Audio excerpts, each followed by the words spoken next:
खुलुमबाय स्टुडियो आं Robin Basumatary BTR सरकारनि बाखनायथाव हाबाफारि फरायसा आरो फालांगिफोरनो जौगाहोनायनि थांखिजों बिटिआर सरकारा 5,000 रांनि चेक राननानै होदों।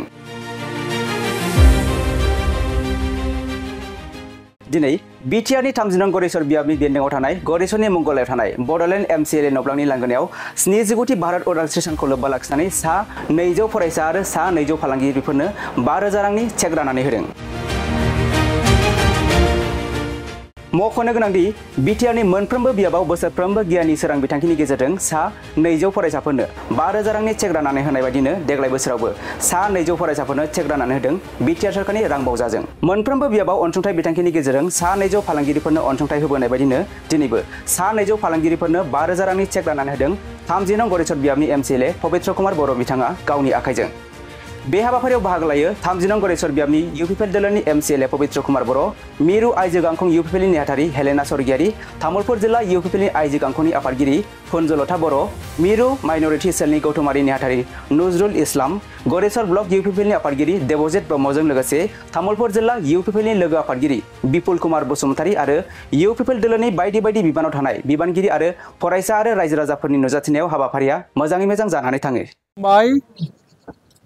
दिनै जोंनि गरेश्वर ब्लक कमिटिनि बानजायनायाव बिटिआर सरकारनिफ्राय मोननो हानाय गियान सोरां बिथांखि आरो अनसाय बिथांखिनि जितु चेक राननाय हाबाफारि बे हाबाफारियाव नुजाफैनो हादों जोंनि जिल्ला कमिटिनि मानाव गेदेर आइजो गांखंनि आफादगिरि आब' फुनजलता बर' बिथां आरो सेन्ट्रेल माने माइनरिटि सेलनि मानाव गेदेर नेहाथारि मानगोनां नजरुल इस्लाम बिथां बे हाबाफारियाव गासै जोंनि ब्लक कमिटिनि आरो जिल्ला कमिटिनि दैदेनगिरिफोरा नुजाफैनो हादों।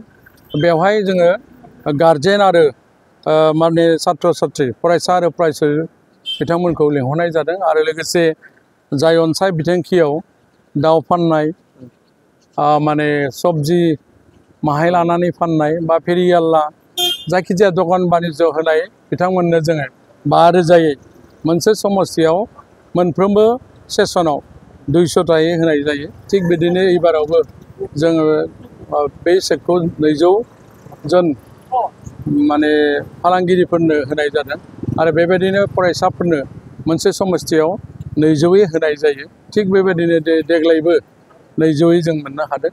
दा बेवहाय फरायसाफोरनो गासै माने 200 सा आरो फालांगियारिफोरनो 200 सानो चेक रानबाय थादों।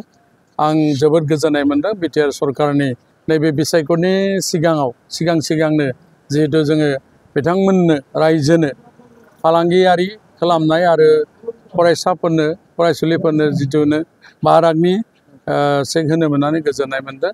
बेनि थाखाय बिटिआर सरकारनि मानाव गेदेरसिन बिथांखौ आंनि गोसो गोरबोजों बरायदों आरो साबायखर बावदों आरो जोंनि जिथु साननाय गोदानै जोङो फैबाय थानाय बिसायख'थियाव देरहासार जानानै जेन सरकार दानो हानाया दिनैनि तारिखआव गरेश्वरनिफ्रायबो जोङो देरहानानै सरकारनि अंखिदार जानो हानाय आरो सरकार जे बानायगोन बेयो खाथां जाबाय।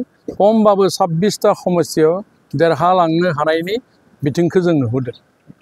नोंथांमोननि जितु गियान सोरां आरो जितु मोनसे बिथांखि होनायनि गुबै थांखिया माने फरायसानि न'खराव जोबोर आंखालबो थायो। खायसे खायसे फरायसाया माइरं मुथासे बायनोबो थाखायानो थाया, मालाबा एसे संख्रि बानलु बायनोबो फैसा गैया, दाबा लेखा सेखा बायनोबो फैसा थाया। बेनिखायनो स्कलारशिप मोननाय बादि जोंबो बोसोराव सासे माने एकदम गरिब परियालनो जेन एसे सुंथा हरनाय बे बाथ्राखौ सिन्था खालामनानै मानाव गेदेर बिटिआरनि बिथाङा फ्लेगशिप स्किम हिसाबै गावनि सरकारनि फान्डजों बे आसनिखौ लानाय जादों सुंथा हरनो थाखाय।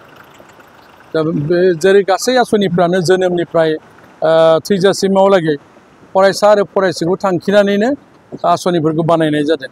बिदिनो नैबे आसनियाबो माने फरायसाफोरखौ सुंथा हरनो थाखायनो खालामनाय जादों आरो गार्जेनखौ सुंथानाय माने फरायसाफोरखौ मोजां रोखोमै दैदेनलांनो हानाय, गावनि फिसाखौ फरायनानै गेदेर खालामनो हानाय बेफोरबायदि बिथिंखौ साननानैनो बे बिथांखिखौ बानायनाय जादों।